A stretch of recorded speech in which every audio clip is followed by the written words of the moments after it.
Evening. Merry Christmas Eve. Yes, so we won't be doing one of these tomorrow because it is actually Christmas Eve and I'll be doing other things. So we're just going to do these as a question and answer. Actually, I'm not going to try and do a general theme for the start of it. I'm just going to check my microphone's on. I think it is. Should be. With the first one there saying, it would be interesting to see what the new year brings. Is one of my videos going to be a politics new year prediction sort of video? Yeah.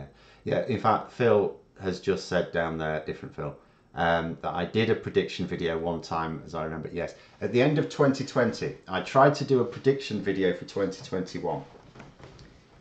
Didn't go well. I'm not doing it again. Not doing it again. I actually never went back and found out how many I did get right, but I think it was probably about half. You know, one of the things, for example, I thought that Boris Johnson would go. And although by the end of 2021 I was satisfied he'd sealed his fate, he was still there. And he was still there for another 9 bloody months. The problem is, these days, there is such a thing as political gravity. There are certain things that you can say, look, this is definitely going to happen when you look at the trajectory. But there are other things where you can't, where the current government are breaking many of the rules.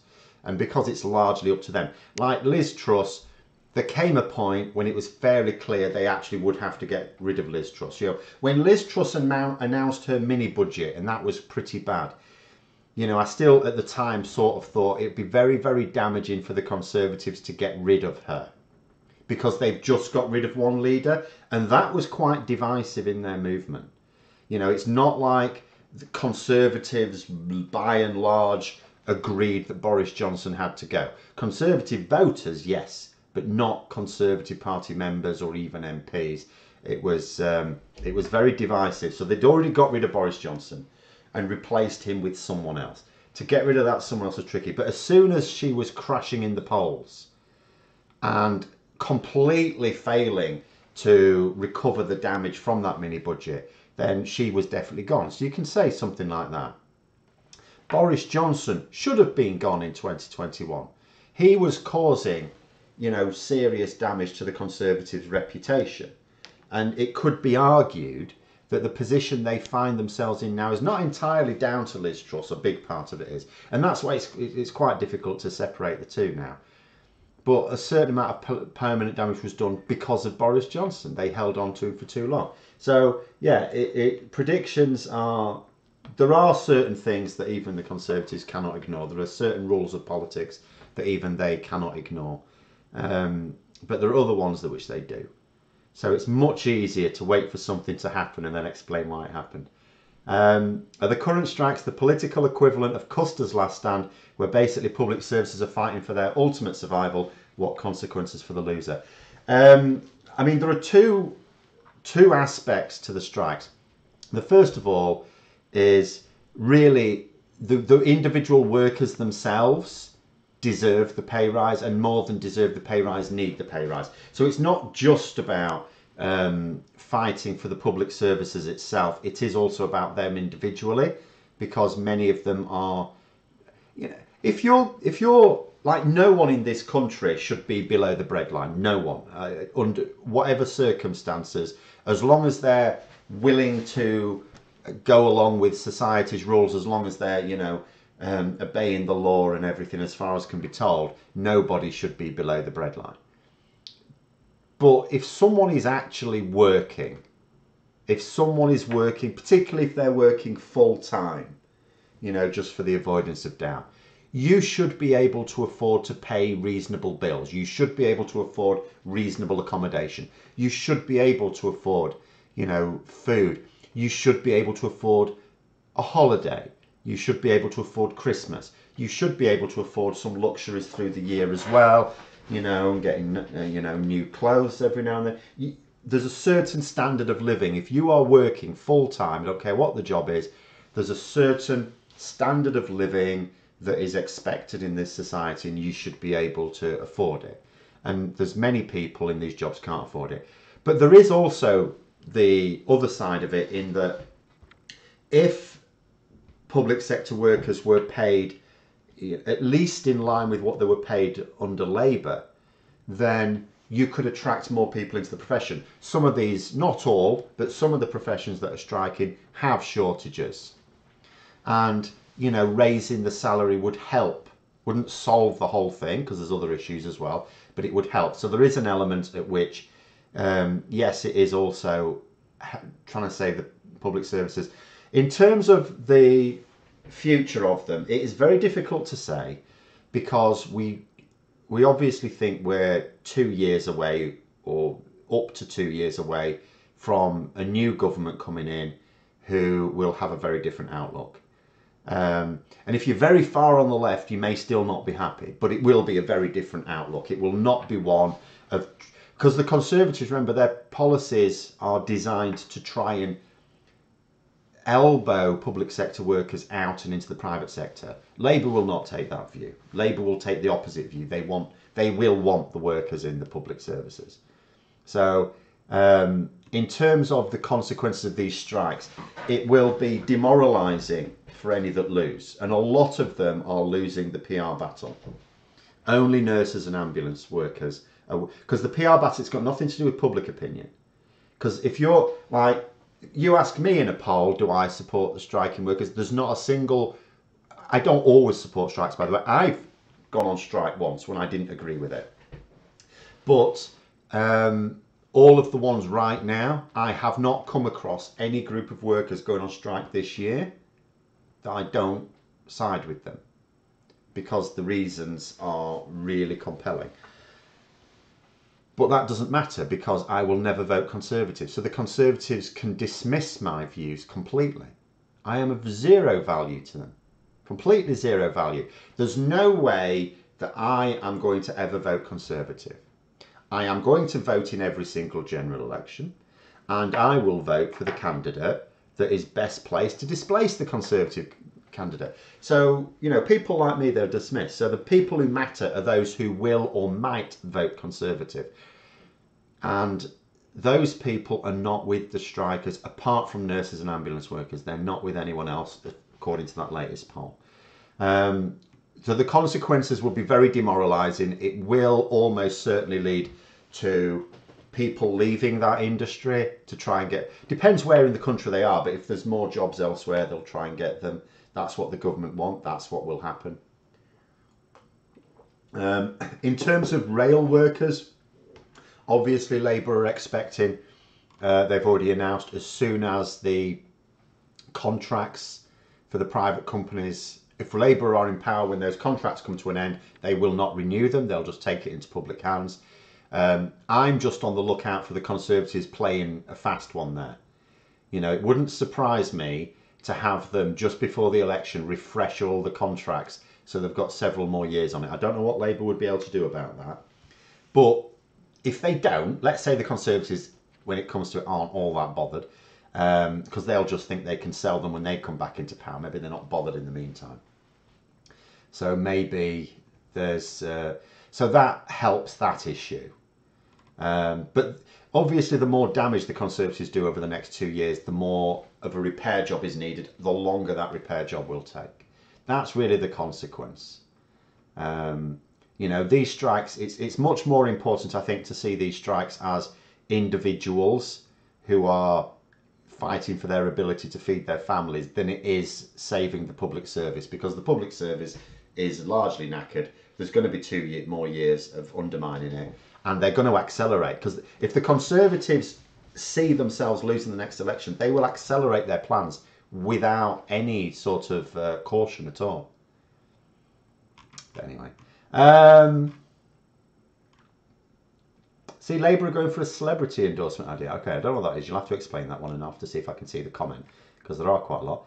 Have I seen that since the COVID crisis, we've had an increase in billionaires in the UK? What's the value of conservatism? I mean, yeah, before COVID, over the last decade or so, there's not been a point. It may even be the case that it was the case under Labour, but we know that the extent to which the rich have got richer under the Conservatives has definitely accelerated. You know, the rich, I think, were also getting richer under Labour, if we're honest. But the redistribution of wealth, there was real redistribution of wealth downwards as well.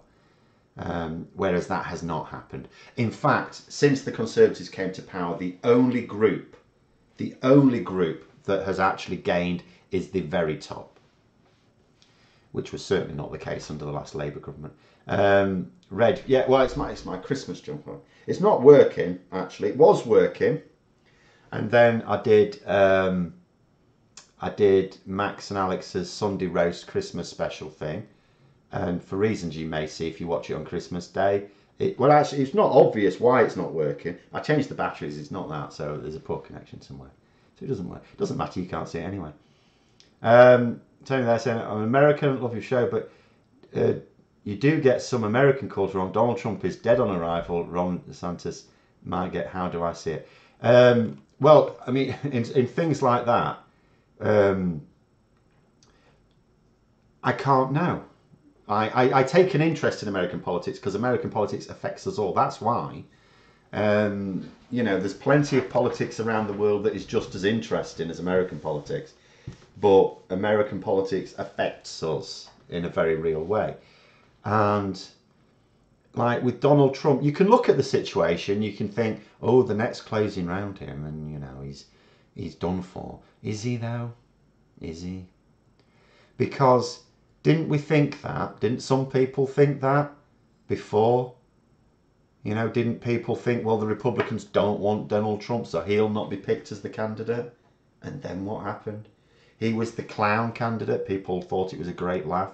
Oh, the Simpsons predicted it. Oh, well, how funny would it be if it happened? Then it happened. And it wasn't funny anymore. So, given the way I see America from over here, it's even more polarised than it is in the UK. You know, Donald Trump fell, and there was this huge cult around him that literally tried to instigate an insurrection. Quite literally tried to take over the country. A modern day putsch was attempted. And I don't know how, I mean, I don't think they could have actually taken over the country, but I don't know how close it was to, for example, killing senators or killing the vice president, for example. I don't know how close it was to that. But in this country, for example, when Boris Johnson went, like the public at large, yes, he's got his supporters, he's got his cultists, but the public at large were like, yeah, good, we're glad he's gone. So although things are very polarised in this country, very tribal, which is a huge detriment, it doesn't seem to be as bad as in America. I was talking on Zoom to an old school friend last night, both 50, both with two people working on decent salaries, both of us saying it's getting a bit tight. How the hell do the others manage? Well, this is it. I don't understand. I remember back to when I was unemployed, and I for the life of me cannot work out how I would possibly do that now. It was tight enough then. In fact, the only way I got by was no gas, so there was no heating, other than little blasts if it was really cold on an electric heater, and there was no. Couldn't afford car insurance. I had to stop that until I could get a job again.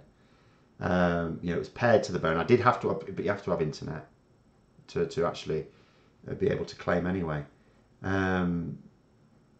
So yeah, it's I don't know.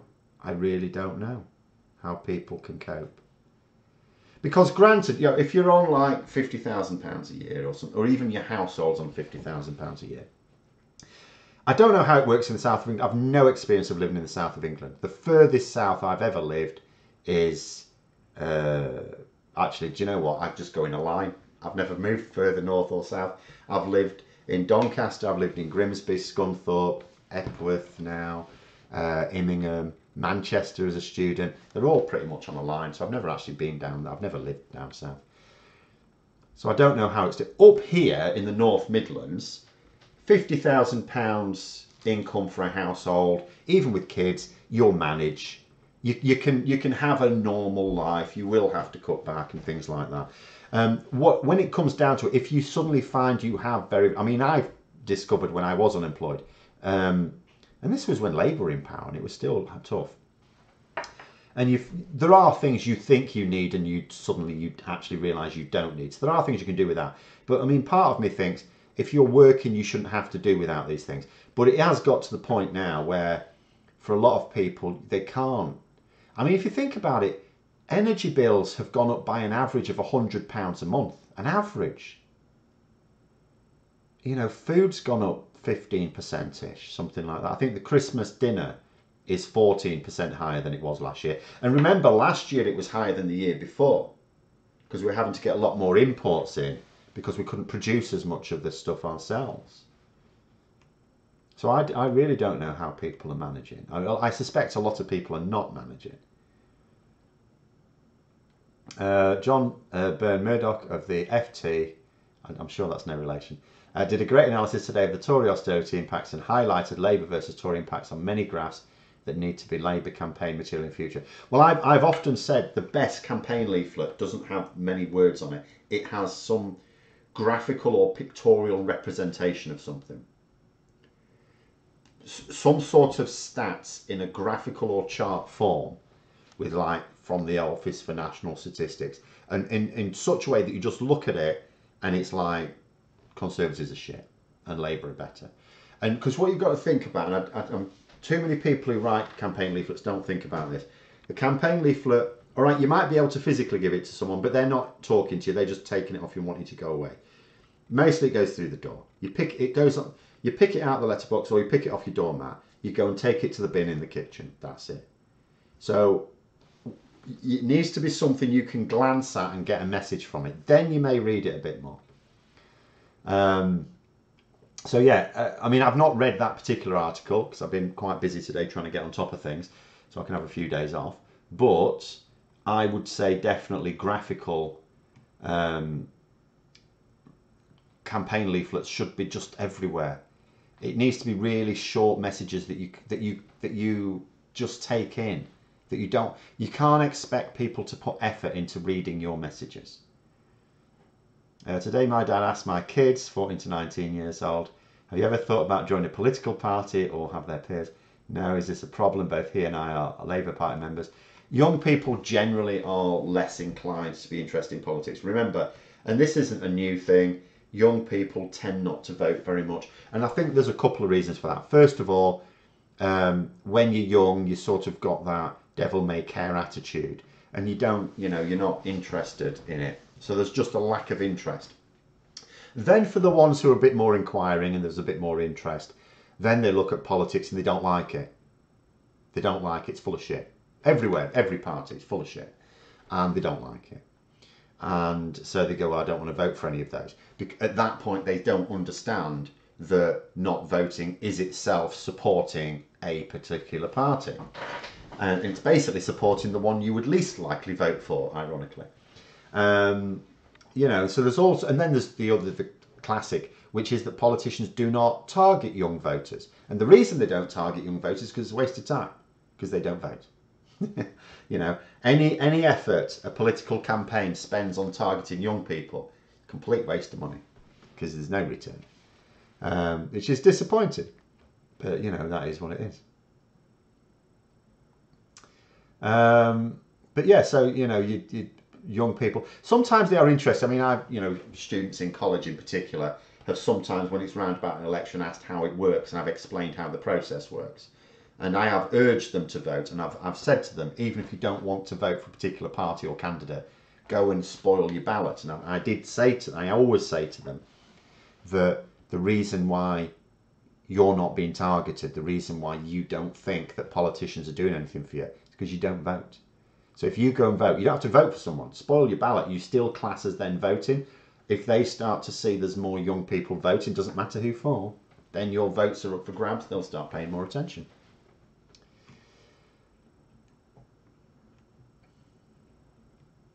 Among the young, it is not news, there's no real change to vote for. Well, that's the way that it's a vicious cycle, really. It's like politicians are not going to target young people because young people don't vote. Young people don't vote because the politicians don't target them. How do you break that? It amazes me that food banks are reported as normal part of the British way of life. People just accept the need for them. This is what happens, isn't it?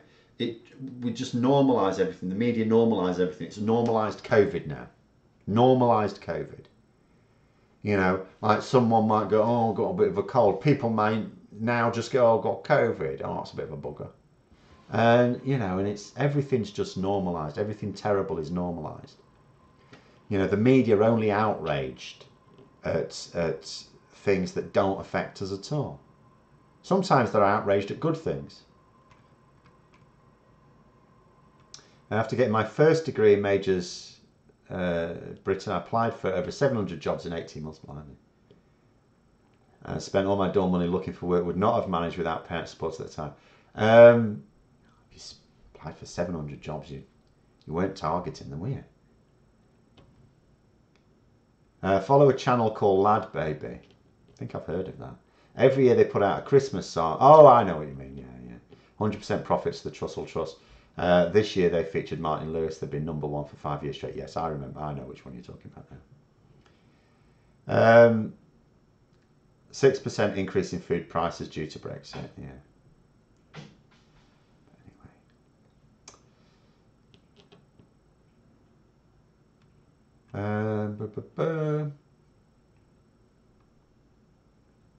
So want a picture, how about Rishi Sunak and co standing around the UK with all their hands strangling the UK from different angles? That would make an impact. Yeah. I mean, political cartoon type things like that do sometimes work as well. But it has to resonate, it has to sort of feed on something that the public already agree with. So, in fact, do you know where Rishi Sunak was today? Do you know where he had the nerve to be today? At a homeless shelter. You know, having done nothing to help these people, just turned up for a photo opportunity. How about a campaign leaflet with a mock-up of a Telegraph front page praising Suella Braverman for deporting Santa to Rwanda after illegally entering the UK with his unwelcome brand of socialism? Things, you see, things like that, you see, they're not needed.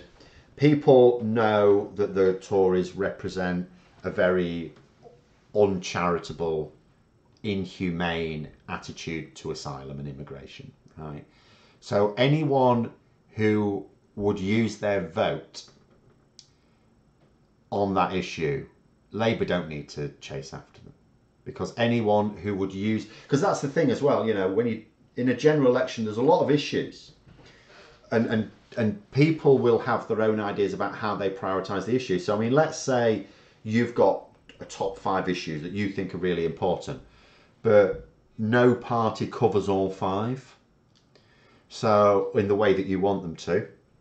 So, you know, who do you go for? So you have to prioritise. And as I would say, that the Tories don't even try to claim to be compassionate, other than a few words that everyone knows is nonsense. So I don't think Labour have to chase that. Anyone who is appalled at the way we're treating immigration and asylum at the moment, and would use their vote for that, I don't think Labour need to play on it too much. I mean, Labour's focus will be on the economy. You know, someone asked me again today about, you know, should Labour raise this, should Labour raise that? Healthcare, no need. You know, people understand that Labour are better with healthcare. They accept that, they understand that. There's no arguments about that. Education, same thing. You know, but when it comes to the economy, people think that the Conservatives are better with the economy as a default position. Obviously, at the moment, people are quite receptive to the idea that they're not very good, and that, as in the current Conservatives are not very good with it, and the current Labour Party may be much better with it. But the default position is Conservatives better with the economy. So that's really what Labour always have to tackle. There's a few, they're allowed more than one message, but that is the one they have to win. You know, when people say, for example, oh yeah, but you know, Ed Miliband had a big lead over David Cameron, you know, during his time as Labour leader, and then he still lost the election really badly. And it was, yeah, but he never won the argument on the economy. Labour were never leading on the economy, ever, under Ed Miliband. That was the problem. So, you know, you have to pick your message. Shame young people didn't vote in more numbers in Brexit referendum. Shame young people didn't vote in more numbers on everything. Young people, right now, I mean, the thing is, it's one of these fourth dimensional things type thing, or chicken and egg, although I always hate that expression. So you would say right now, if young people voted in the sort of proportion that older people did, the Conservatives have no chance of winning. But the Conservatives wouldn't just accept that and carry on. They would change. The Conservatives will do whatever is necessary to win the election. So the current Conservatives wouldn't exist. The Conservative Party would be a very different party. If young people were voting in much larger numbers, the Conservatives couldn't possibly ignore them. So they wouldn't, for example, be able to have an internal battle over net zero. They would have to embrace net zero. I mean, many Conservatives do. But if young people were more active, there would be no debates. There'd be no internal debate. There would have been no internal debate about Brexit. It would have been finished. It would never have even started up as a concept. You know, so there's so many things. If young people voted in large numbers, like, or just if everyone voted, if we had compulsory voting, and it's not that right-wing politics couldn't win, but it would have to be a lot more appealing. You know, they often don't even attempt to appeal to certain groups because those groups don't vote. In the 2014 Scottish independence vote, a large percentage voted positively for it. Well, that's what you find. In fact, someone asked earlier, sorry, I took note of it and then completely forgot. So the age breakdown, for example, support for the strikes, the lowest support is amongst the older, and it sort of increases as you go to the younger end. So younger people who are more idealistic and are more likely to vote for change. And again, it comes to this, yes, more younger people will also vote for independence for Scotland, I've no doubt. Well, I know, I've seen the polls myself. It's a similar age breakdown. And the reason for that will be, this is me hypothesising, but the reason for that will surely be, they look at politics now and it's not working. So, like Brexit supporters, although young people didn't support Brexit, they will think, well, let's change the thing. The reason, of course, why young people wouldn't have voted for Brexit is because they were well aware that it wasn't EU politics that was broken. They know where the politics is broken. It's broken in Westminster. They know that.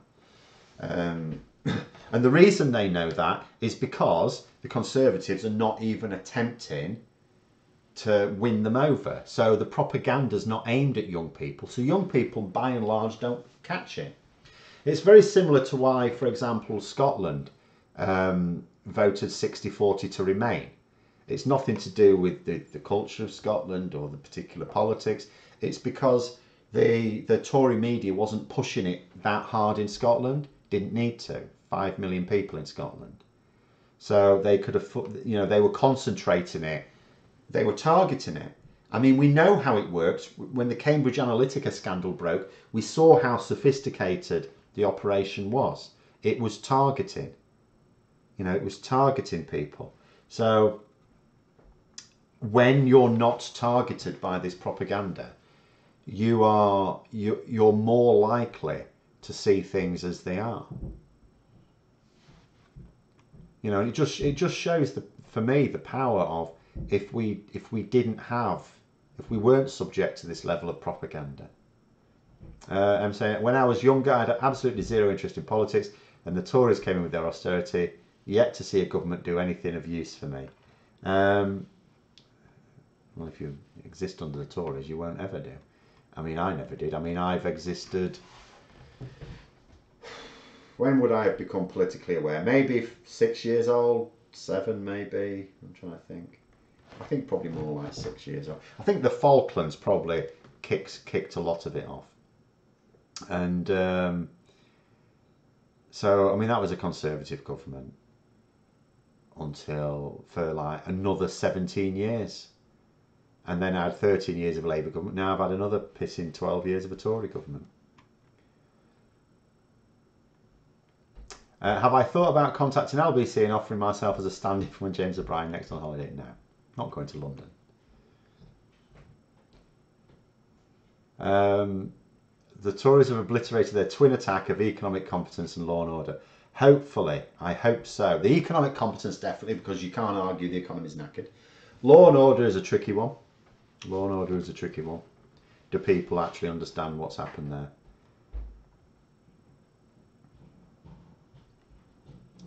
I think these would work for young people, lowering voting age to 16, reducing or removing tuition fees, funding education more so people can study where their strengths are, part one.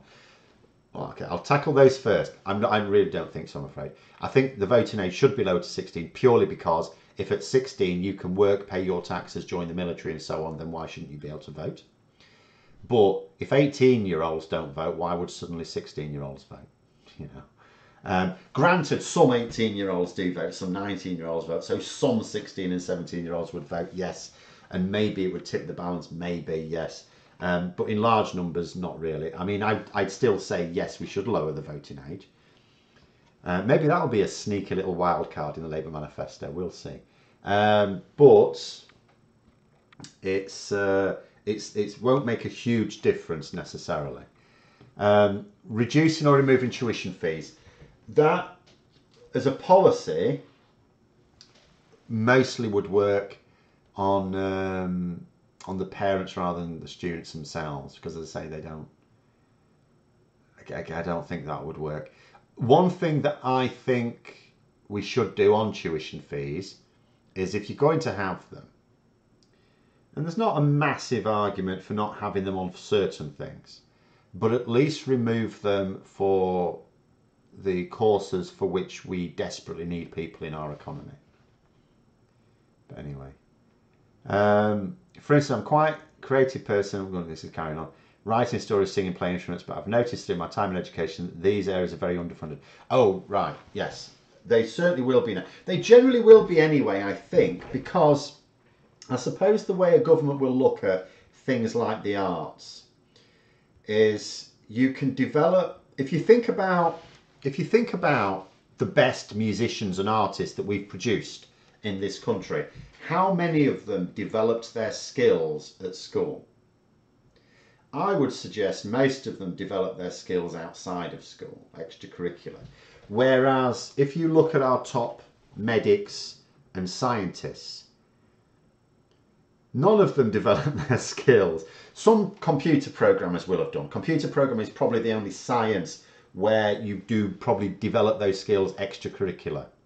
So I think probably where governments will look at it, they'll look at things like the arts and music, can be pricey to teach, and just like science, but unlike science, people can develop skills without formal tuition.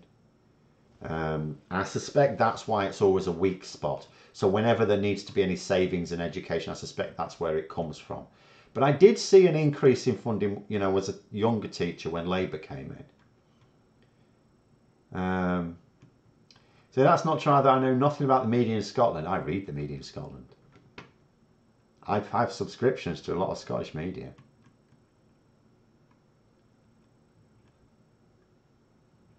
I mean, I can see, for example, that there are huge differences between, there are some papers, Tory papers, that exist in England and in Scotland. They've put different stories. Sometimes you get the odd same story, but a lot of time it's very different.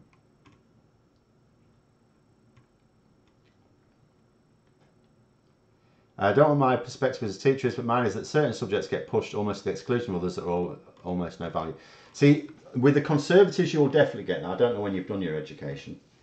With the Conservatives, you'll definitely get that, because they always want to reduce spending on public services, and the arts is a really easy one to do.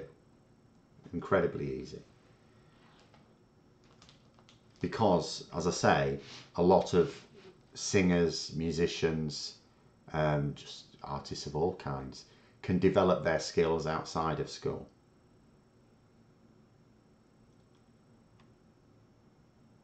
No taxation without representation, therefore 16-year-olds should vote or not pay tax, as you say. The young don't all seem to be welcome in politics either. From what I've heard, the youth factor in Labour are having problems with the leadership, or I'm missing something. You won't be missing something, no. There'll be a couple of things. There'll be a few things at play here.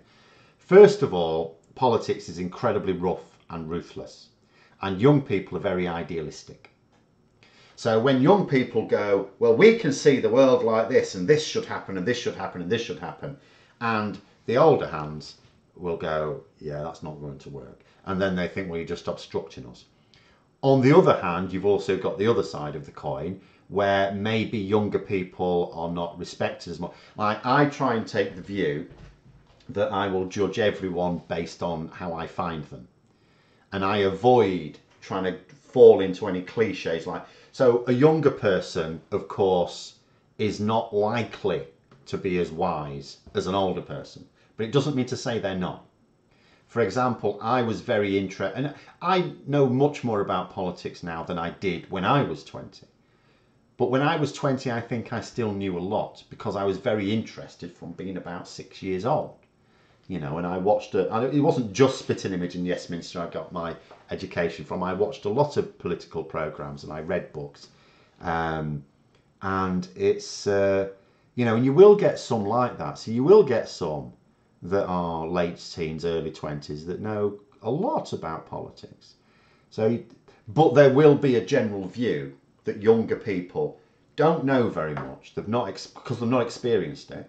They don't know very much, and they're too idealistic. And there's a huge gulf. And obviously, someone very young is not going to be the leader of a political party or a major political party. So you will often get a situation where a youth organisation will often be at odds with the leadership of a major party. So you won't be missing anything. There will often be a gulf between the Labour youth wing and the Labour leadership, you know, for various reasons. And it'll partly be a lack of understanding on both sides.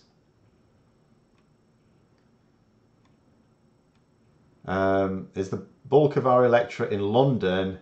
No. Why is there so much focus on the major cities in the States? We go by population to general electorate, so that's where our attention goes the same there. No, because a larger populate, like a city, will have more constituencies generally as well. So constituencies are, so if you've got a densely populated area, you'll have more constituencies in it. And if you've got like more rural areas, it'd be, oh, do you know, I need to show it. Let me see if I can find something. Might be able to demonstrate. Where am I going to, I don't know where I'm going to find it now, actually. Hold on. No, I'm not sure where I'm looking for now. But basically, if you've got a large rural area, you'll have a large constituency in terms of region size because there's not many people in it. But there we go. Should politics be a compulsory subject in schools to get younger people interested in government democracy? It's like anything else. Like, there's lots of things that should be taught. But how, you know, what you decide to choose them is very heavily influenced by the government. So don't, you know, if politics was made a compulsory subject while the Conservatives are in power, you won't be learning about anything that's you'll be learning about political history, I would think. But people, I think, rather than just teaching politics as like an academic subject, you know, which, you know, you can do, I think people should be taught how our political system works. We should be taught critical thinking. We should be taught how finance works, you know, banking works, mortgages, things like that, all financial products, things that people need. My concern is people can leave school at 16 and have not learned. The only things they've learned that's of definite value is how to read and write and do a few basic sums. You know, everything, even though there's really important subjects, most people forget what they've learnt at school because they don't see it as relevant to themselves, whether it is or it isn't. But anyway. The Isle of, oh, well, there are some outliers. Pineapple Buzz comes from outliers here. The Isle of Wight has the biggest electorate at about 108,000, while, I'm not even trying to pronounce that, sorry. Place in Scotland has the smallest number at just over 21,000, yeah. But generally speaking, like if you look at a map of, I was trying to find a map of constituencies, and if you look at it in cities like tiny, in fact you have to zoom in to see them, tiny little things, and like the parts of the country where there's not many people living, they're huge. The hexagon map, I'm not sure will be all that. I was trying to find it, I couldn't actually find what I was looking for, but never mind. Frequently young people don't necessarily know the background history of events, political or otherwise. Older people don't, otherwise we wouldn't keep making mistakes, would we? You know, like Ukraine, keep saying Ukraine. Why did we go for appeasement? I think that I can hear the dogs have just escaped from somewhere. They're skittering on the tiles downstairs. Um, you know, we don't learn from history. Older hands don't learn from history. People in their 50s, 60s, 70s in parliament or senates around the world don't learn from history. No one learns from history, apart from historians who, every time our politicians fail to learn from history, they just throw their arms in the air and go, why do I even bother? Why do we bother? Because you'll notice that, you know, what is it? A lot of career politicians study. They go to Oxford to study PPE, philosophy, politics and economics. Philosophy, politics and economics, not history. They don't learn about history. I mean, I suppose in somewhere they'll be sneaking in a little bit of history, but you know, they don't seem to understand it. Who went for appeasement in Ukraine? Everyone. 2014, Russia marched unflagged. They weren't clear. They were trying to deny there were even Russian soldiers. Just some insurgents went across, just testing the waters. You know, if Ukraine didn't want them there, if the West had said, no, we're not having this, and kicked them out immediately, that would have been the end of it. It was testing the waters bit by bit. There was no tank battles in 2014. They just walked over with a few fellas. History doesn't repeat, but sometimes it rhymes. It rhymes bloody lot. Islington North is the smallest constituency by area. Can't remember which one. It's a Scottish constituency that's the largest by. Oh, yeah, it's absolutely a Scottish one. There is one that looks like it's half of Scotland, basically. I'm not sure it quite is, but there is one that's absolutely massive.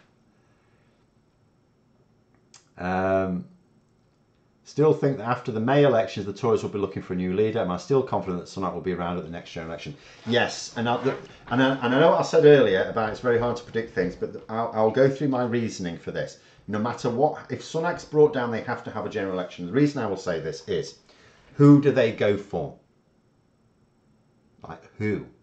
They don't want, the majority of MPs do not want Boris Johnson back. They know that they will lose the election with him. Even if, like, the local elections next year are expected by any sensible Tory MP, they are expected to be a bloodbath. Absolutely expected. If Sunak is brought down, it is not going to be brought down by public opinion. It's going to be brought down by the agitators and the Johnson. And there's two different groups against Sunak here within the Conservative movement. There's the agitators who just want to stoke outrage because, and they were as much against Boris Johnson. They would just, you know, they want to try and force the leader to be very far, to push the party very far to the right. So the likes of those in Reform UK, the likes of Guido Fawkes, people like that, you know, the Daily Mail, people like that, they will attack any Tory leader that they don't think is moving as far to the right as they think they can. But then you've got the actual Johnson crew, like led by Cruddas and people like that, and Nadine Dorries. And they can try and bring Sunak down. But if they do, it's an internal job. It's got nothing to do with the public. The public, you know, even now, they regard Sunak as the best of a bad job as far as the Conservatives are concerned. And people are just thinking, well, it's the best you could do while we just wait for you to have an election so we can kick you out. That's the way the public seem to be thinking. So, you know, for Tory MPs, if Sunak's position becomes untenable, they don't have anyone else. There is no one else to go for. They don't want Johnson in because they think that there is a risk that he could lose them the election even worse. I mean, the contrast between Starmer and Johnson is huge. You know, what was an advantage, the asset that Boris Johnson was, is no longer an asset. It helps distinguish them from Labour, and not in a good way anymore. Sunak more boring. Sunak is more boring. So, you know, that's not so bad. So after the May election, this is why I say there is still a window for a general election next year. The May local elections, it will be very interesting to see how the Conservative Party reacts. If it reacts very unwisely, then we could get a general election, but I don't think we're going to get, I don't see how we can get a new leader. You know, bear in mind, when they got rid of Liz Truss, consider that they changed the rules. You needed like 100 nominations. Like, why was that? It was to just try and get Rishi Sunak in. That was what it was for. You know, it turns out that Boris Johnson did get the 100 nominations. And yet he still pulled out. There was still that pressure on him to pull out. Tory MPs wanted Rishi Sunak. That last leadership contest, which I'm not going to call a sham because they can do what they like to choose their own leader. But that last leadership contest was all about Tory MPs going, we've had enough of this nonsense, we want Rishi Sunak. So who do they get rid of? There was no one else. There was no one else. Although Penny Mordaunt was sniffing around, she's not the one they wanted. We don't learn from history because history says don't let people get too rich and powerful, and those people are the ones who need to be Muslim. Well, I thought you were going to say something like they are the ones who write the history books, really, or at least control those who do. But yeah, it is. Yeah, history does teach us to stop letting people become too rich and powerful. Exactly. But the rich and powerful quite like being rich and powerful.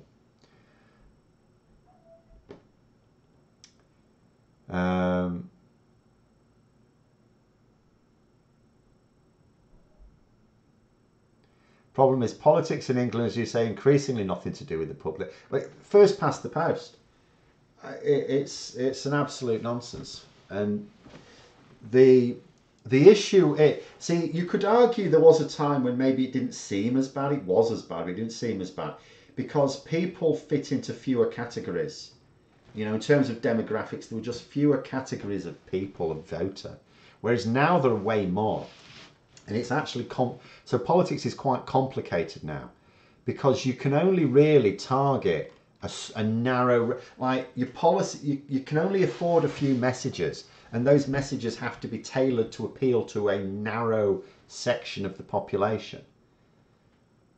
So until you can like throw it open, until we can have proportional representation, then, you know, we're not, and I just worry that we're not going to get it. I worry that we might get reform, but not PR. I worry that we'll get something like exists with Holyrood and the Senedd. How's the PR battle going over the House of Lords reform? How well did Labour play the announcement and following interviews? I don't really know because I've not seen much polling that would let me know how the public's reacted to it. I strongly suspect at the moment that people's main concern is the cost of living. At the end of the day, the announcement was made coming up to winter during a severe cost of living crisis. I think people are generally receptive to it, but I don't think it's people's top concern. But I think the reason for it being announced when it was I've just seen a comment, I'll come to that in a moment. The reason why they've announced it now is because they want to make sure that they've properly fleshed it out for the election. And so why isn't Starmer advocating PR in his reforms? David's saying Starmer's scared. I don't think Starmer's scared at the moment at all. There are strategic reasons not to. I did go over them in a video recently.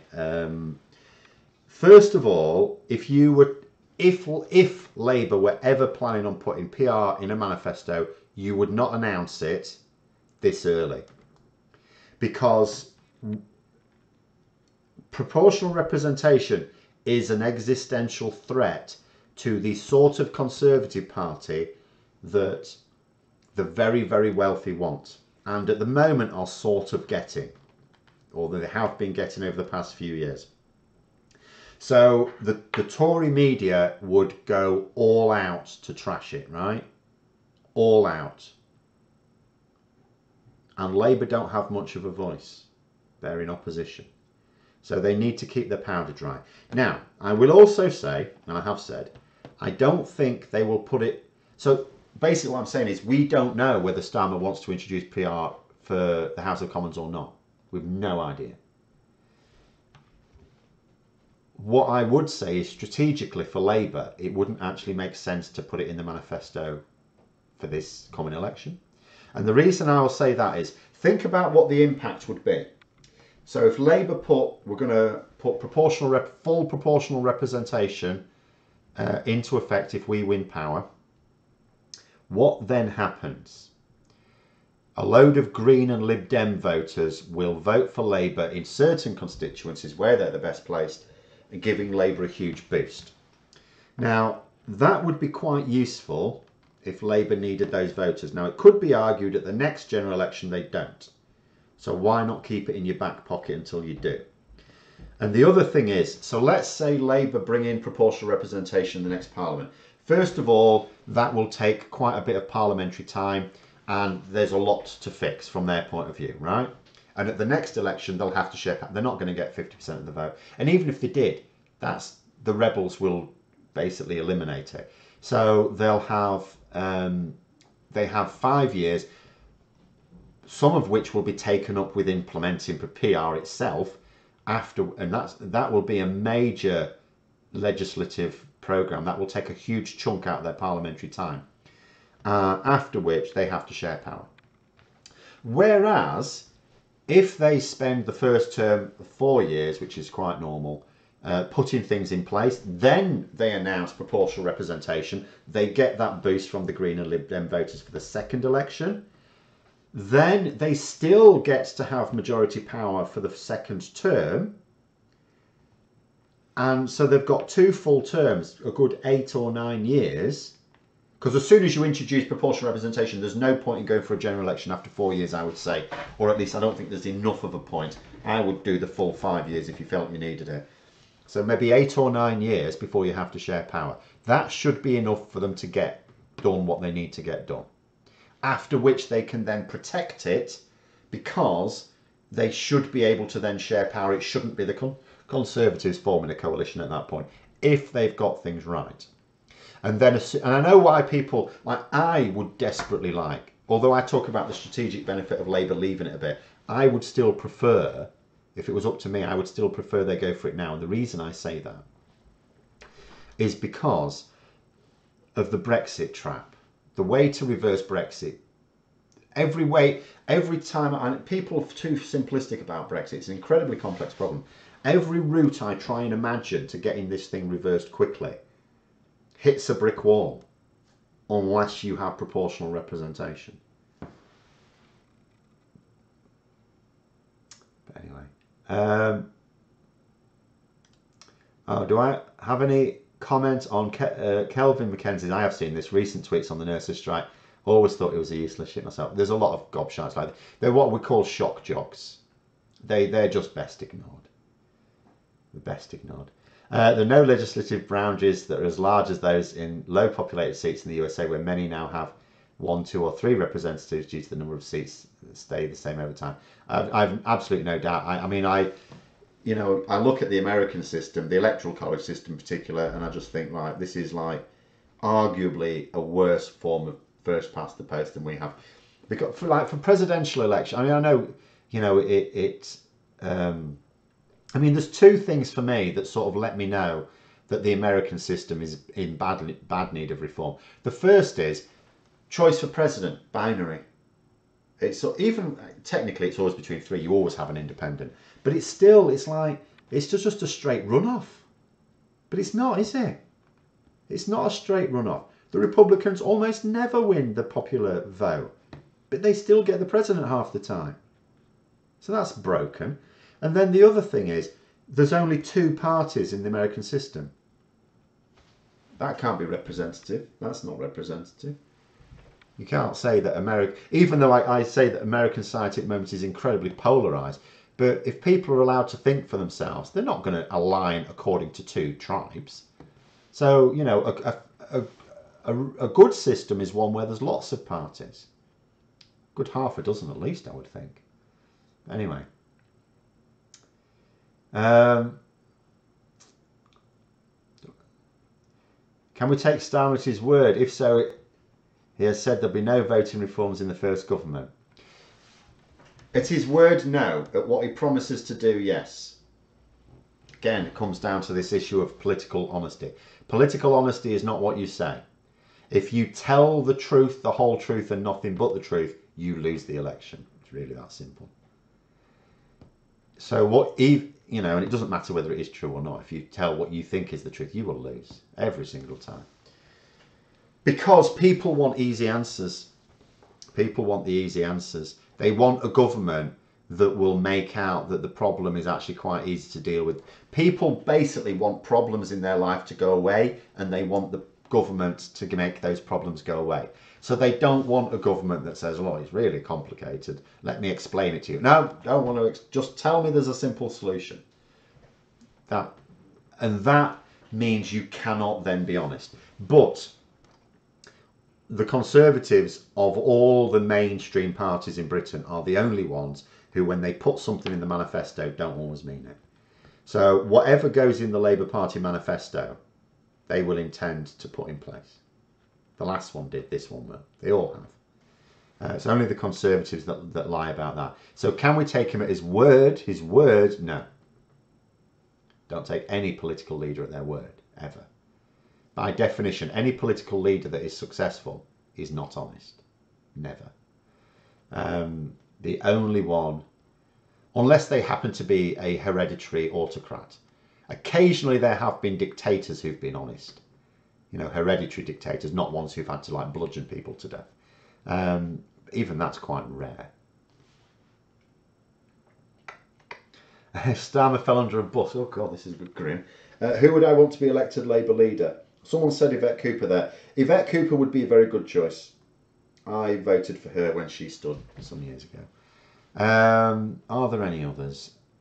It's tricky, really, because quite a lot of the... What is really important is they need to be strategic.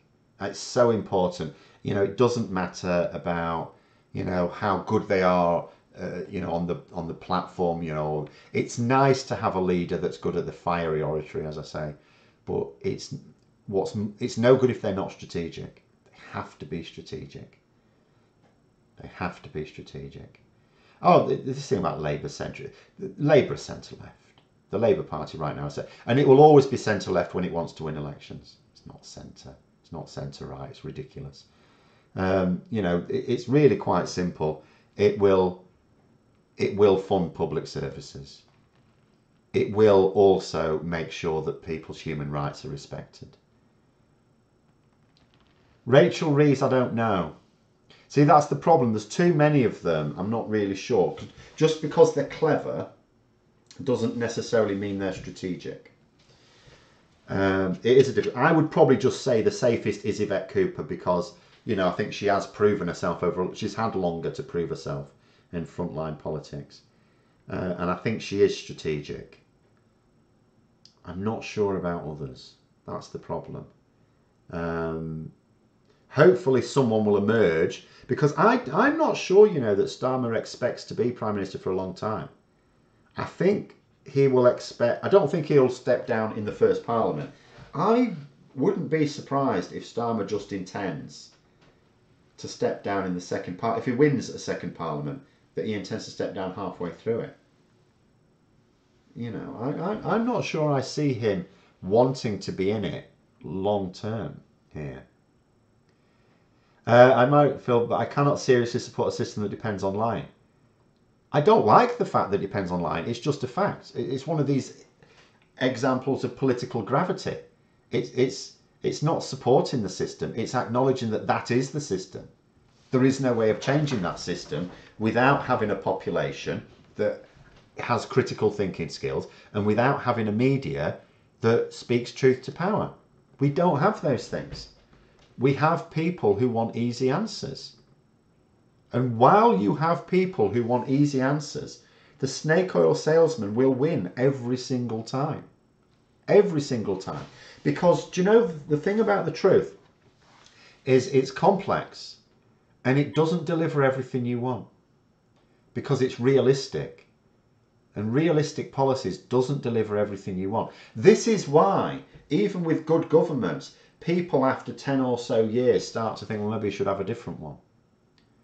Because even if they're doing a good job, people are thinking, yeah, but couldn't it be better? So, well, it could always be better. But then they think that change for the sake of change.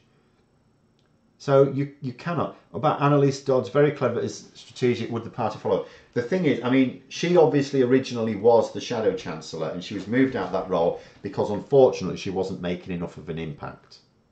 She's incredibly clever, very personable, I quite like her. but she wasn't making enough of an impact in that role, which is why she was moved.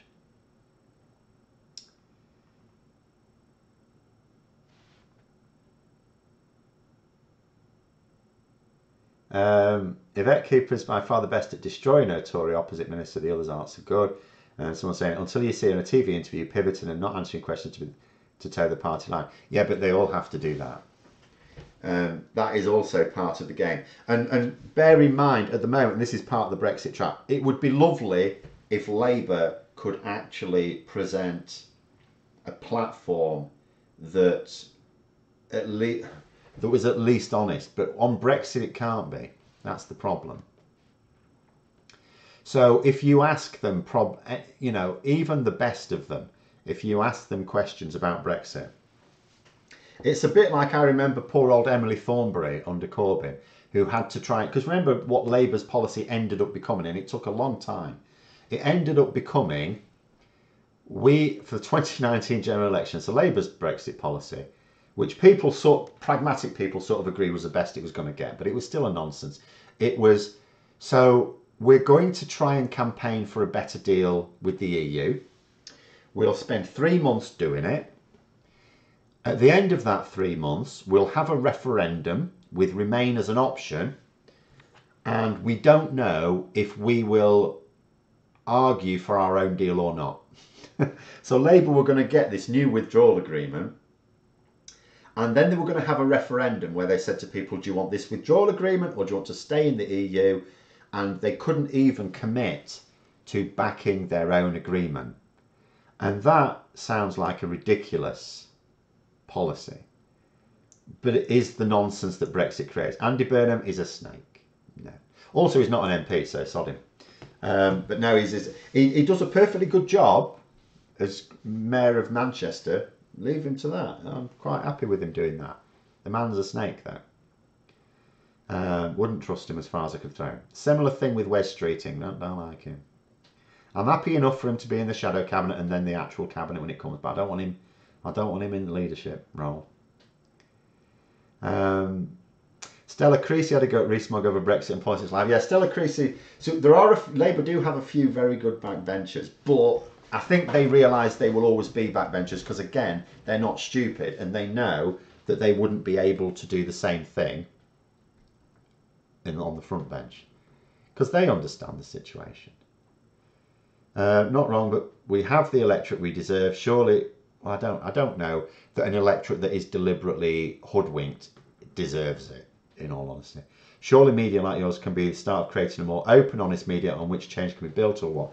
Unfortunately, I think I like YouTube and social media because it does give a voice to people. It is good. But the problem is, for every person like myself who is trying to do this, there are several more that are backing the right-wing line. And the reason for that is there are YouTubers like myself that they've built up their own channel on the right wing and they're doing their own thing. And I'm not saying they're secretly funded by people any more than I'm secretly funded by George Soros or Bill Gates. But there are also people who are. You know, you look at your likes of Darren Grimes and Sophie Corcoran and people like that. You know, there's money in presenting right-wing propaganda. There isn't money in doing it for the left. Really, there's no one funding that. So you've immediately drowned out. So although YouTube, yes, allows people like me to be able to speak honestly, because I don't have any ulterior motive or anything like that. In fact, what I argue for would probably kill my channel. If I got what I wanted, my channel would decline very rapidly. But, you know, it's there are, for everyone like me, there are probably so many others that are not honest. They're just stoking the outrage.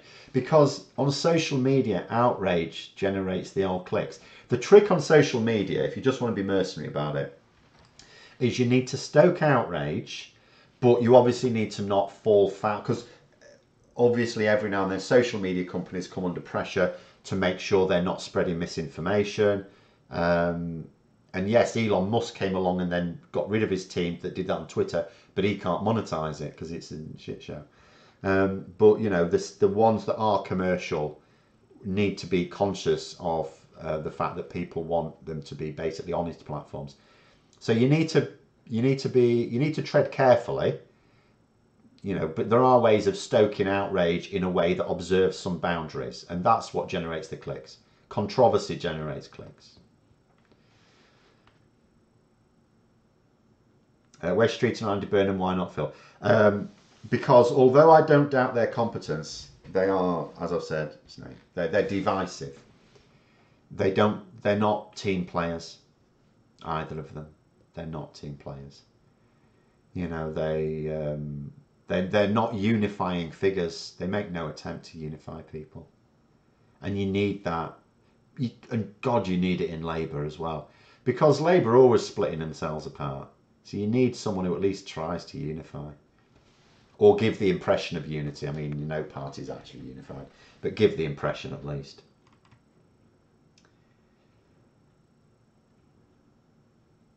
And Angela Eagles, I think she might be stepping down at the next election, isn't she?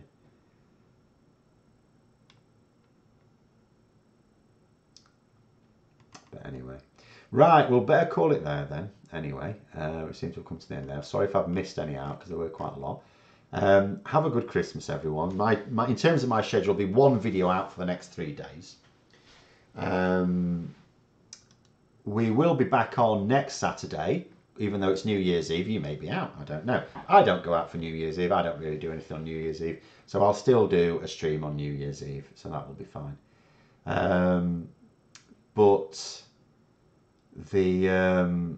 But yeah, so we'll be back to normal from Tuesday, basically. And then we will see what the new year brings, but I will not be doing a prediction video because I did that once and that was a mug's game, really. But there we go. But thanks very much for coming on. Have a good evening. Have a good Christmas weekend, whatever you're up to. And until next time, I'll see you later.